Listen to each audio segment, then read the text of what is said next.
you already know about SR latches, D flip-flops, and JK flip-flops. You know that they're built out of basic gates and you know their basic operations. So in this video, I'm going to take a quick look at the schematic symbols and the truth tables, sometimes called excitation tables, for SR latches, D flip-flops, and JK flip-flops. So hang in there. Remember, the first sequential circuit that we looked at was the SR latch. It had a little enable input here, and when enable is off, in other words, when this latch is not enabled, or when enable is 0, that's what I'm saying in the truth table, when enable is 0, I don't care what S and R are, Q and not Q, nothing's going to happen to them. No change at all happens unless this thing is enabled.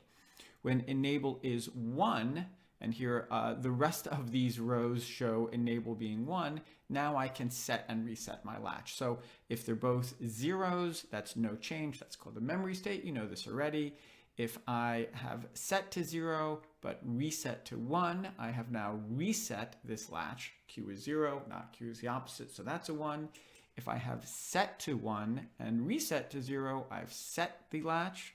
Q is 1, not Q is 0. And if I try to set and reset at the same time, if I set them both to 1s, that is an invalid state. This is the symbol for a D flip-flop, and this is the table that goes with this symbol. Now, this little triangle here next to the clock means that things will only happen in this flip-flop when the clock goes from 0 to 1. This is called a positive edge-triggered clock, because when the clock goes up from 0 to 1, it's the positive, it's going in a positive direction. The flip-flop will either be set to 0 or set to 1. D flip-flops are super simple. As you know, if D is a 0 when the clock goes up, Q will be set to 0, and of course not. Q is the opposite. If D is a 1 and the clock goes up, then Q becomes a 1. That's all there is to it. D is a 0, Q is a 0. D is a 1, Q is a 1, but it only happens after the clock goes up. It's a positive edge-triggered clock. Again, that's what this triangle means. And flip-flops are edge-triggered devices. In other words, things only happen on the edge of a clock, when the clock either goes from 0 to 1 or from 1 to 0, as opposed to the latch that we just looked at. In that case, things will happen when the clock, or when the enable is on the level part of the wave. Here we are. This is a JK flip-flop.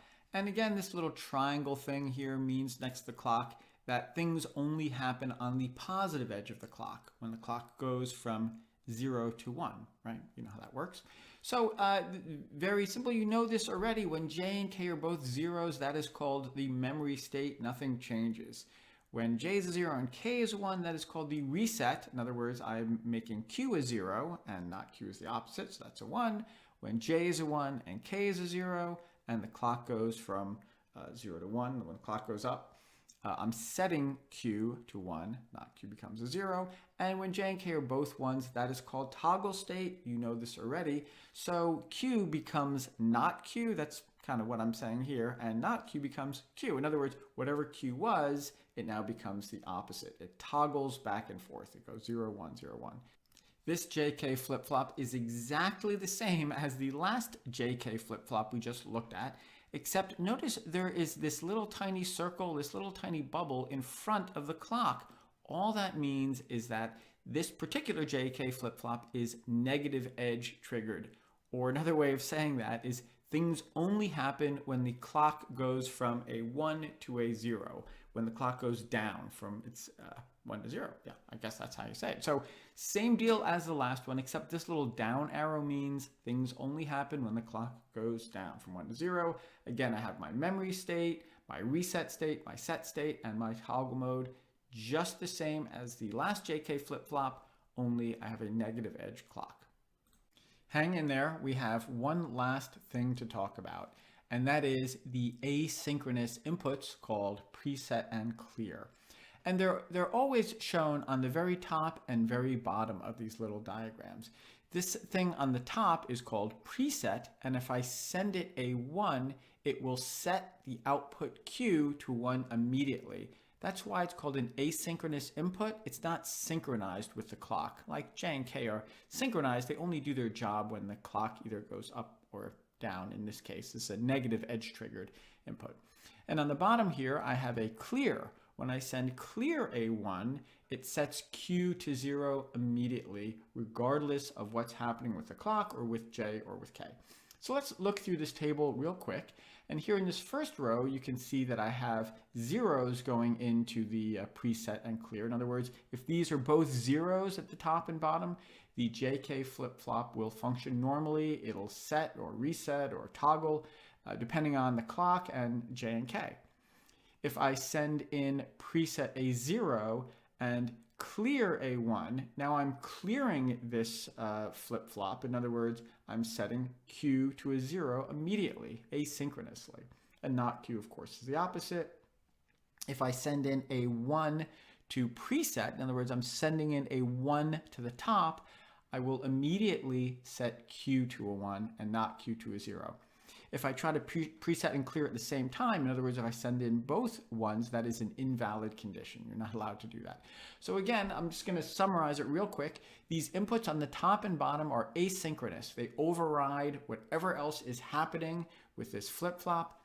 Preset, if I send in a 1 to preset, I will end up setting Q to a 1 immediately, right? Preset is a 1 right here. Preset is a 1. I'm setting Q to 1 immediately. If I send a 1 to clear, it will clear this JK flip-flop, or in other words, it'll set Q to 0 immediately. Send in a 1 to clear, right? Oh, wait a minute, right here it is right here. Send in a 1 to clear. I have now set Q to a 0 immediately. This is the very last slide that we have to look at. And it's extremely similar to the previous one, except this particular JK flip-flop has little bubbles on the these little circles here on the preset and on the clear. And all that means is that the preset and clear do their job when you send in a 0. On the previous chip, you could preset or clear when you sent in a 1. This little bubble means that this is an active low input. In other words, I send in a 0, he presets, I send in a 0 on the bottom, and he clears. So let's just look at the table real quick. If I make preset and clear both zeros, that is an invalid condition because I'm trying to set Q to a 1 and Q to a 0 at the same time. If I make preset a 0, remember if I send in a 0 to the top, well, what is this guy's job? Well, preset's job is to set Q to a 1. So if I send in a 0 here, it makes Q a 1 immediately. It's an asynchronous input. So here I send in a 0 to preset, it sets Q to 1 immediately. If I send in a 0 to the bottom, that clears this chip, or it clears Q, it makes Q a 0 immediately. So that's what this next row shows. When I send in a 0 to clear, it makes Q a 0 immediately. And then finally, if I make these both 1s, then neither preset or clear will happen. So the chip functions normally. So here on the very last row, I have a 1 for preset and clear. The JK flip-flop functions normally. In other words, J sets, K resets, and I can do toggle mode and the whole thing. So again, these little bubbles just mean that the preset and clear do their job when you send in zeros. That's what the little bubbles mean. That's it.